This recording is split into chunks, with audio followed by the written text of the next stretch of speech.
नमस्कार साथियों, एक बार फिर से आप सभी का स्वागत है हमारे YouTube channel PCM by Govind sir पर। आज हम एक नई सीरीज स्टार्ट करने जा रहे हैं जो कि कक्षा 12 के जीव विज्ञान विषय की, जिसमें हम कक्षा 12 का जो जीव विज्ञान विषय है उसके प्रत्येक जो चैप्टर है उसको विस्तृत रूप से अध्ययन करेंगे और जो भी परीक्षा में आने वाले इम्पोर्टेंट प्रश्न हैं उनको हल करेंगे, उनको समझेंगे कि कैसे इनका चित्र बनाया जाता है, क्या-क्या उसमें जो है इम्पोर्टेंट पॉइंट है वो उनको हम समझेंगे। तो आज से हम शुरू कर रहे हैं पहला चैप्टर, जिसका नाम है पुष्पीय पादपों में लैंगिक प्रजनन। ये मोस्ट इंपॉर्टेंट टॉपिक है। इस जो है पुष्प की संरचना आपके परीक्षा में हर बार पूछी जाती है। पुष्प के क्या भाग होते हैं, पुष्प में कैसे क्रिया होती है, कैसे जनन क्रिया होती है, ये सभी इस चैप्टर में सम्मिलित है। तो अगर इस चैप्टर को आप ध्यान से पढ़ेंगे तो आपको जो है परीक्षा में इससे प्रश्न देखने को मिलेगा भी और आप उसको अच्छे से कर भी पाएंगे। तो चलिए ठीक है, अब शुरू करते हैं आज की क्लास को। तो ये जो आप देख रहे हैं सामने, ये पुष्प का चित्र है। पुष्प का आरेखीय निरूपण है। पुष्प में क्या क्या भाग होते हैं, एक पुष्प के क्या क्या भाग होते हैं, उनके क्या क्या कार्य होते हैं, वो हम इस चैप्टर में देखेंगे। तो सबसे पहले पुष्प का चित्र देखिए। ये आपको पुष्प कुछ इस रूप से दिखेगा अगर आप ध्यान से देखेंगे तो। वरना आप पुष्प जब दूर से देखते हैं तो आपको संरचनाएं नहीं दिखती, लेकिन पुष्प में सारी संरचनाएं जो है वो उपस्थित होती हैं पुष्प के एक भाग में। तो क्या क्या होता है पुष्प में, आप देखेंगे कि एक बाह्य दल पाया जाता है। ये आपको दिखता है पुष्प में, जिस पर पुष्प स्थित होता है एक प्रकार से, तो ये पुष्प का बाह्य दल कहलाता है। उसके बाद पुष्प में कुछ पंखुड़ियां होती हैं जिससे कि वो पुष्प सुंदर लगता है, लाल रंग की, पीले रंग की। तो ये पंखुड़ियों वाला हिस्सा हो गया। उसके बाद पुष्प का जो बीच वाला हिस्सा है, यानी कि बीच वाला जो भाग है, उसमें दो संरचनाएं पाई जाती हैं। एकदम मध्य वाले भाग को, एकदम मध्य वाला जो भाग होता है उसे हम क्या कहते हैं, उसको हम अगर देखेंगे तो उसको हम कहते हैं स्त्री केसर के रूप से जानते हैं। क्या किसके नाम से? स्त्री केसर के रूप से जानते हैं। क्या हो गया? स्त्री केसर। और जो ये आपको लंबी सी संरचना में आगे गोल संरचना दिख रही है, इसको हम किसके रूप से जानते हैं? इसको हम पुंकेसर के रूप में जानते हैं। तो जो जनन वाले पुष्प में दो भाग होते हैं वो मेन होते हैं। ये भी जनन का भाग है और ये भी जनन का भाग है, ठीक है। ये भी जनन का भाग है, वो भी जनन का भाग है, यानी कि ये जो है ये पुंकेसर है, वो क्या है? स्त्री केसर। ये भी जनन का ही भाग है, जनन भाग, ठीक। तो जो मध्य वाला हिस्सा होता है उसे हम कहते हैं स्त्री केसर। स्त्री केसर में क्या क्या होता है अभी हम आगे देखेंगे, ठीक है। ये स्त्री केसर जनन भाग है। और पुंकेसर जो है वो पुंकेसर, ये जो आप पंखुड़ी नुमा संरचना देख रहे हैं यहाँ पे गोल संरचना, इसे पुंकेसर कहते हैं। पुंकेसर के तीन भाग होते हैं, परागकोश, परागकण और पुतंतु। और स्त्री केसर के भी तीन ही भाग होते हैं। इस भाग को कहते हैं, जो आपको ऊपर दिख रहा है, इसको कहते हैं वर्तिका। ये पतली लंबी संरचना दिख रही है, इसको आप कहते हैं वर्तिकाग्र। इस ऊपर संरचना को कहते हैं वर्तिका। ये जो लंबी संरचना दिख रही है इसे हम कहते हैं वर्तिकाग्र। और जो आपको ये नीचे गोल संरचना दिख रही है, ये संरचना जो है इसे हम कहते हैं अंडाशय। तो ये पुष्प की जो है वो पुष्प का आरेखीय निरूपण है। पुष्प में क्या क्या होता है? बाह्य दल पाया जाता है, बाह्य दल के साथ साथ पंखुड़ियां पाई जाती हैं दोनों तरफ।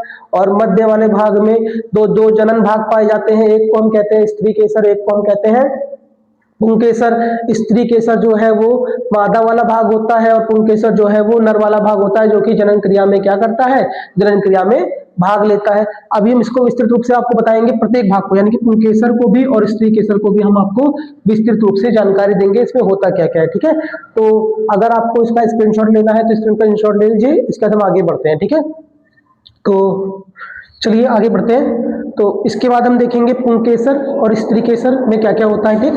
तो चलिए, ये परीक्षा में हर बार पूछा जाता है, इसलिए मोस्ट इंपॉर्टेंट टॉपिक है। आपको इसको देखना चाहिए, इसको समझना चाहिए, जिससे कि आप परीक्षा में जो प्रश्न आएगा उसको अच्छे से हल कर सके। तो सबसे पहले हम देखते हैं स्त्री केसर, ठीक है। स्त्री केसर क्या है? स्त्री केसर पुष्प का मादा जनन भाग है। इसकी संरचना कुछ इस प्रकार से होती है, इस प्रकार से होती है। थोड़ा सा इसको अच्छे से बना देते हैं।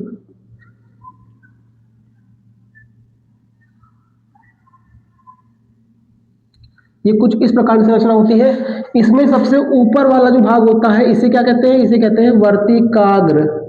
वर्तिकाग्र। सर्वप्रथम जो परागकण आते हैं वो कहाँ आते हैं?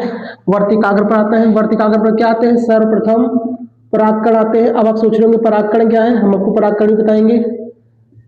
अब अभी क्या है, लेकिन आप यहाँ पर तो समझ लीजिए कि सर्वप्रथम परागकण कहाँ आते हैं। सर्वप्रथम परागकण जो आते हैं वो वर्तिकाग्र पर आते हैं। उसके नीचे आपको एक लंबी संरचना दिख रही होगी, पतली सी, इसे कहते हैं वर्तिका। क्या कहते हैं इसको? इसे कहते हैं वर्तिका। और ये जो नीचे का गोलाकार भाग है इसे कहते हैं हम अंडाशय। क्या कहते हैं? अंडाशय कहते हैं। यहीं पर अंडक पाए जाते हैं, यानी कि अंडाणु पाए जाते हैं। यहाँ पर क्या पाए जाते हैं? यहाँ पर अंडाणु पाए जाते हैं। किसके? पुष्प के। परागकण जो है, परागकण यहाँ से सबसे पहले वर्तिकाग्र पहुंचता है, फिर इस रास्ते से वर्तिका द्वारा होता हुआ कहाँ तक पहुंचता है? वो अंडाशय तक पहुंचता है।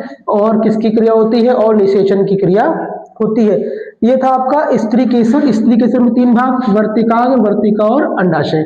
ठीक है, अब हम चलते हैं पुंकेसर की तरफ, जो कि पुष्प का नर भाग है। ठीक है, तो उसकी तरफ चलते हैं। तो ये रहा आपका पुंकेसर।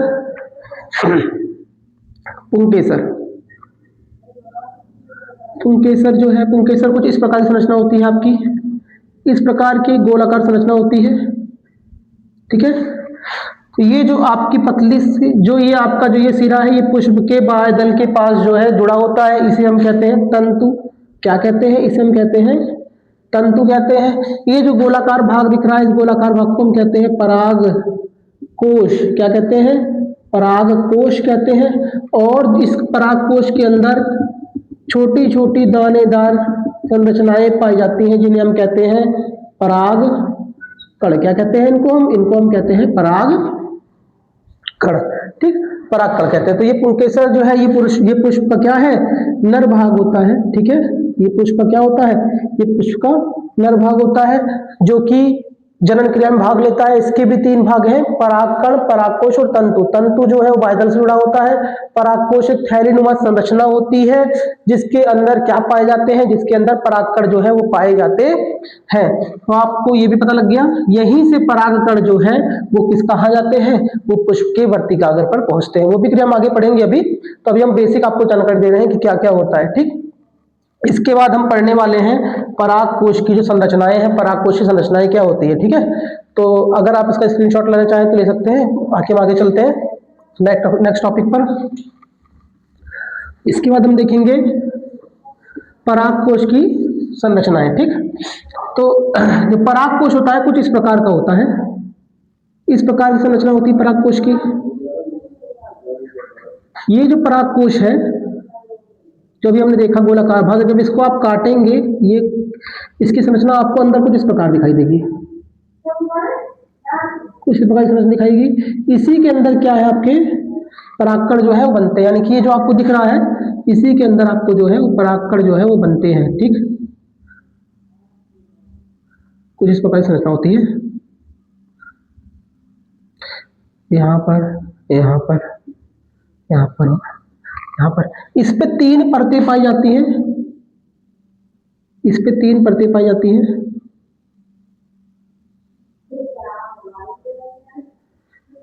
अंतिम परत को हम क्या कहते हैं? अंतिम परत को हम क्या कहते हैं? अंतिम परत को टेपिटम कहते हैं। क्या कहते हैं?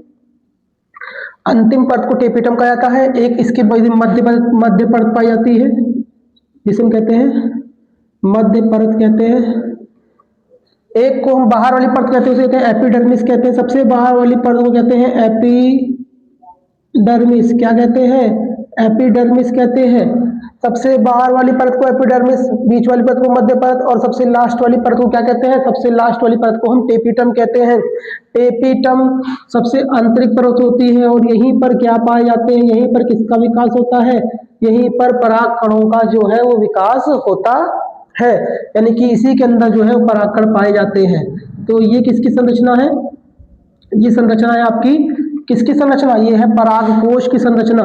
परागकोश की संरचना, परागकोश की संरचना है ये।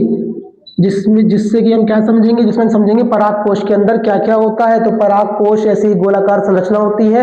यदि आप इसको अनुलंब काटेंगे तो आपको क्या दिखेगा, इस प्रकार की संरचना, यानी कि ये संरचना दिखेगी आपको। अभी संरचना क्या होती है, ये 3 परतों से घिरी होती है। पहली परत को कहते हैं एपिडर्मिस, सबसे बाहरी परत को मध्य परत, जो बीच परत होती है उसे मध्य परत कहते हैं, और जो सबसे अंतिम परत होती है उसे टेपिटम कहते हैं। इसी टेपिटम से जुड़ी संरचना से ही किसका विकास होता है, यहीं पर पराग कणों का विकास होता है। किसका विकास होता है, यही आपके क्या है, यही आपके पराग कण है। यही क्या है आपके, यही आपके पराग कण है, यानी कि यहीं से पराग कणों का विकास होता है। ठीक, अब ये पराग कण क्या होते हैं, ये पराग कण क्या होते हैं, पराग कोश में परिपक्व होते हैं। उसके बाद इस पराग कोश का प्रस्फुटन होता है, यानी कि जो ये गोलाकार संरचना ये इसमें फूट जाती है और इसमें से पराग कण क्या होते हैं, बाहर आते हैं। अब वो विभिन्न विधियों द्वारा क्या होते हैं, पुष्प के वर्तिकाग्र तक पहुंचाए जाते हैं। तो उनको पुष्प के वर्तिकाग्र तक पहुंचने में क्या होता है, विभिन्न प्रकार की क्रियाएं होती हैं। कुछ वायु द्वारा पहुंचते हैं, कुछ कीटों द्वारा पहुंचते हैं, कुछ जंतुओं द्वारा पहुंचते हैं। तो उसको भी हम आगे पढ़ेंगे। अभी हम क्या पढ़ रहे थे, अभी हमने देखा कि परागकोश की संरचना क्या होती है। अभी हमने 3 चीजें पढ़ी हैं। हमने पुष्प पढ़ा, पुष्प की संरचना, उसके बाद हमने देखा स्त्री केसर क्या होता है, उसके बाद हमने देखा पुंकेसर क्या होता है। अब हम देख रहे हैं परागकोश क्या होता है, परागकोश की संरचना कैसे होती है। ठीक है, तो ये परागकोश की संरचना हो गई। इसके बाद हम आगे चलेंगे, हम देखेंगे कि परागकण जो है वो किस प्रकार से पहुंचते हैं, कहां पर, ये किस प्रकार से पहुंचते हैं वर्तिकाग्र के पास में। चलिए आगे चलते हैं।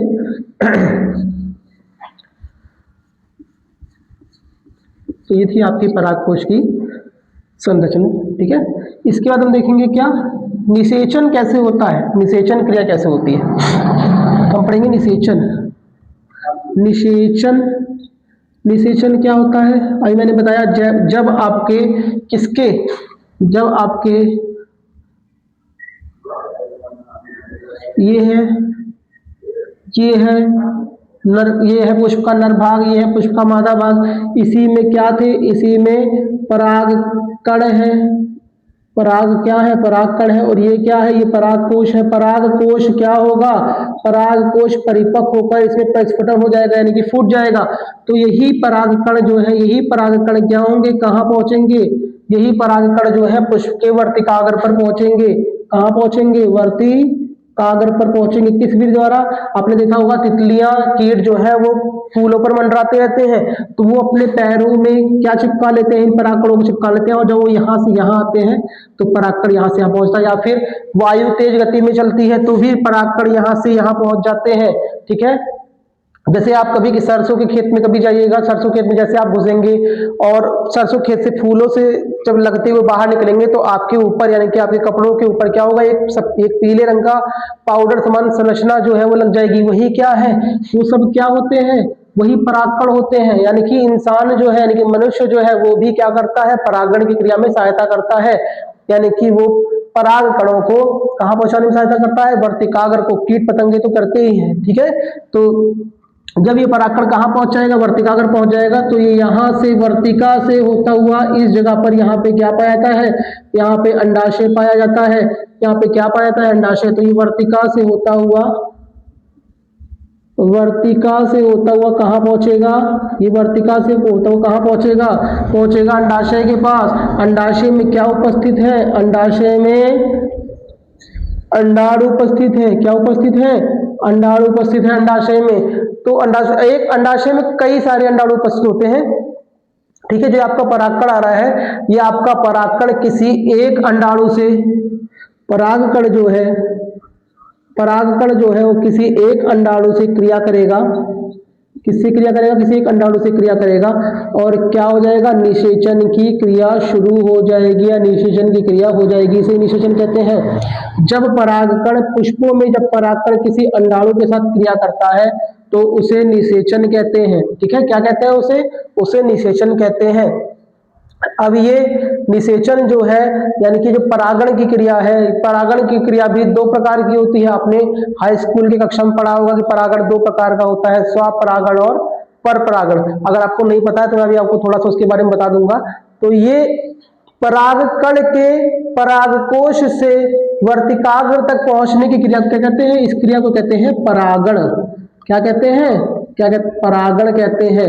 यानी कि जब परागकण जो है परागकोश से निकलकर वर्तिकाग्र के पास पहुंच जाएगा तो इस क्रिया को क्या कहेंगे, इस क्रिया को परागण कहेंगे। ठीक, और यही परागकण जो है वर्तिकाग्र वर्तिका से होता हुआ अंडाशय के पास जाएगा और अंडाणु से क्रिया करेगा। यानी कि परागकण जब अंडाणु से क्रिया करेगा तो उसी क्रिया को हम क्या कहेंगे, उसी क्रिया को हम निषेचन क्रिया कहेंगे। ठीक है, अब मैं परागण के बारे में बता देता हूँ। दो प्रकार का होता है, स्वपरागण और परपरागण। ठीक है, थोड़ा सा इसके बारे में जान लेते हैं कि स्वपरागण क्या होता है और परपरागण क्या होता है। ये अगर आपको इसका स्क्रीनशॉट लेना हो तो ले लीजिए, ये पेपर में पूछा जाता है। ठीक है, कि निषेचन क्रिया कैसे होती है, आपने कभी ना पढ़ा हो, आपको जानकारी ना हो तो आप जान लीजिए कि निषेचन क्रिया कुछ इस प्रकार से होती है, किसमें, पुष्पों में। ठीक है, तो इसका स्क्रीनशॉट ले लीजिए, मैं इसको मिटाने चल रहा हूं,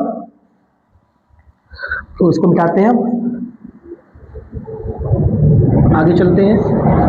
स्वपरागण परपरागण आप लोग को नहीं पता है तो मैं बता देता हूँ उसके बारे में थोड़ा सा भी। ठीक है, तो दो प्रकार का परागण होता है। यानी कि परागण कहते किसको है, अभी मैंने बताया, जब परागकोश से परागकण वर्तिकाग्र तक पहुंचता है तो उसे हम परागण कहते हैं। तो परागण दो प्रकार का होता है। ठीक है, परागण जो होता है वो दो प्रकार का होता है। कौन सा, एक होता है स्वपरागण परागण, एक होता है परपरागण। ठीक है, स्वपरागण और परपरागण। मान लीजिए ये कुछ, ये एक पेड़ है, इस पे पुष्प लगे हैं। ठीक है, ये कोई पेड़ है, इस पे पुष्प लगे हैं, ये पुंकेसर है, ये बीच में स्त्री केसर वाला भाग है। ठीक, अगर इस पुष्प का इस वृक्ष के किसी भी पुष्प के परागकण चाहे इसके स्त्री केसर पे आए, चाहे इसकी वर्तिकाग्र पर जाए, चाहे इसकी वर्तिकाग्र पर जाए, यानी कि एक ही पौधे के पुष्प जो है उसी पौधे के किसी पुष्प के वर्तिकाग्र पर पहुंचते हैं तो ये क्या कहलाता है, ये स्वपरागण कहलाता है। यानी कि इसका परागकण चाहे इस पुष्प पे आ जाए और चाहे इस पुष्प या चाहे इस वर्तिकाग्र पे आए या इस वर्तिकाग्र पे आए, क्योंकि ये दोनों फूल तो एक ही वृक्ष के हैं, इसलिए क्या कहलाएगा, ये स्वपरागण कहलाएगा। अब मान लीजिए दो वृक्ष हैं, एक इस पे फूल लगा हुआ है, ठीक है, और एक इस पे फूल लगा हुआ है, देखिए।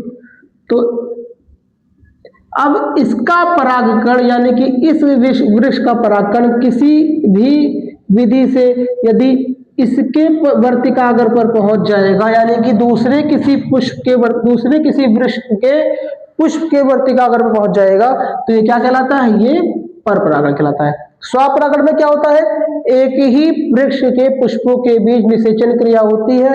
लेकिन परपरागण में क्या होता है, परपरागण में जो एक वृक्ष के पुष्प के परागकण है वो किसी दूसरे वृक्ष के पुष्प पर जाते हैं और वहां निषेचन क्रिया करते हैं, तो उसे हम क्या कहते हैं, उसे हम परपरागण कहते हैं। तो ये छोटा सा जो था इंट्रोडक्शन था किसका, स्वपरागण और परपरागण का। ये कक्षा 10 में है, जिसने नहीं पढ़ा वो पढ़ ले, और बाकी अब जिसको पता होगा उसको पहले से पता होगा कि कक्षा 10 में ये सब पूरा जो है आपको पढ़ाया जाता है, स्वपरागण और परपरागण क्या होता है। ठीक, इसके आगे हम देखेंगे क्या, इसके बाद हम देखेंगे निषेचन की क्रिया हो गई है, उसके आगे हम देखेंगे क्या कि जो बीज का निर्माण होता है वो किस प्रकार से होता है। अभी तक हमने क्या देखा, अभी तक हमने क्या क्या पढ़ लिया, अभी तक हमने पढ़ लिया है पुष्प की संरचना पढ़ ली है, पुष्प की संरचना पढ़ ली है, ठीक है। फिर हमने क्या देखा, फिर हमने देखा स्त्री केसर के बारे में। स्त्री केसर के क्या भाग होते हैं, स्त्री केसर के 3 भाग होते हैं, कौन कौन से, पहला होता है वर्तिकाग्र, वर्तिका, मैं बार बार इसलिए लिख रहा हूं जिससे कि आपको याद हो जाए, और तीसरा होता है अंडाशय। बार बार लिखने से क्या होगा, आपको ये सारी चीजें क्या हो जाएंगी, याद हो जाएंगी। फिर आपने पढ़ा पुंकेसर, पुंकेसर में क्या क्या होता है, पुंकेसर में 3 भाग होते हैं, पहला होता है तंतु, दूसरा होता है परागकोश, और तीसरा क्या है, तीसरा आपको देखने को मिलेगा परागकण। क्या देखने को मिलेगा, परागकण। फिर हमने क्या पढ़ा, फिर हमने पढ़ा, ये हमने पहला टॉपिक, ये हमने दूसरा टॉपिक पढ़ा, ये हमने तीसरा टॉपिक पढ़ा। उसके बाद हमने पढ़ा परागकोश। परागकोश में हमने क्या क्या पढ़ा है, परागकोश में हमने 3 परतें पढ़ी हैं, एपिडर्मिस, ठीक है। फिर क्या पढ़ा हमने, मध्य परत पढ़ी, मध्य परत, और फिर हमने लास्ट में क्या पढ़ा, टेपिटम, और टेपिटम के पास ही क्या होते हैं, टेपिटम जो आंतरिक परत होती है, यहीं पे क्या बनते हैं, परागकण बनते हैं। हमने परागकोश की संरचना भी देख ली। फिर हमने परागण पढ़ा, परागण कितने प्रकार का होता है? परागण होता है स्वपरागण और परपरागण, स्वपरागण और परपरागण। ठीक है, ये हो गया आज का आपका, आपने जितना इस जो है क्लास में पढ़ा है। इसके बाद क्या आता है? इसके बाद आता है निषेचन की क्रिया। हमने पढ़ा, हमने निषेचन पढ़ा, हमने और निषेचन भी पढ़ा। निषेचन किसे कहते हैं ये भी आपने जाना आज। ठीक है, तो इस क्लास में आपने क्या क्या जाना? इस क्लास में आपने ये सारी चीजें वो आपको पढ़ा दी गई है। इसके बाद आता है बीज निर्माण, उसके बाद आएगा आपका फल निर्माण। ठीक है, आवृत्ति बीजी, अनावृत्ति बीजी क्या होते हैं, ये सब जो है हम आपको अब कब बताएंगे, अब आपको अगली कक्षा में बताएंगे। ठीक है, आज आप इस चीज को, जो ये वीडियो है, इसको एक बार फिर से देखिएगा, रिपीट मोड में देखिएगा, जिससे आपको ये सब समझ में आ जाए, क्योंकि आगे जो आने वाली चीजें हैं वो इन्हीं सब चीजों से रिलेटेड है। मैं इन टर्म्स को बार बार बोलूंगा, जिससे कि ये होता है, ये होता है, फिर आप सोचेंगे कि कहाँ से आ रहे हैं वर्ड। तो अगर आप इन वीडियो को देखे रहेंगे तो आपको आगे जो आने वाले टॉपिक है उनको समझने में आसानी होगी। जैसे अभी हम बीज निर्माण पढ़ेंगे, अभी हम फल निर्माण पढ़ेंगे, अनावृत्त बीजी किसे कहते हैं, आवृत्त बीजी किसे कहते हैं, अनिषेक फलन किसे कहते हैं, ये सब इसी टॉपिक में हम, इसी चैप्टर में हम पढ़ने वाले हैं। तो ये आप पढ़े रहेंगे तो आपको आगे आने वाली वीडियो में आसानी होगी। तो आज की वीडियो में इतना ही रखते हैं। अब आपसे मिलेंगे नेक्स्ट वीडियो में, जो कि मोस्ट इंपॉर्टेंट होने वाली है। इसको आप एक बार फिर से देख लीजिएगा, जिससे आपको आगे आने वाली वीडियो में क्या हो, परेशानी ना होने पाए। तो आज की वीडियो में इतना ही। आप सबको बहुत बहुत शुभकामनाएं नए साल की एक बार फिर से। जय हिंद, जय भारत।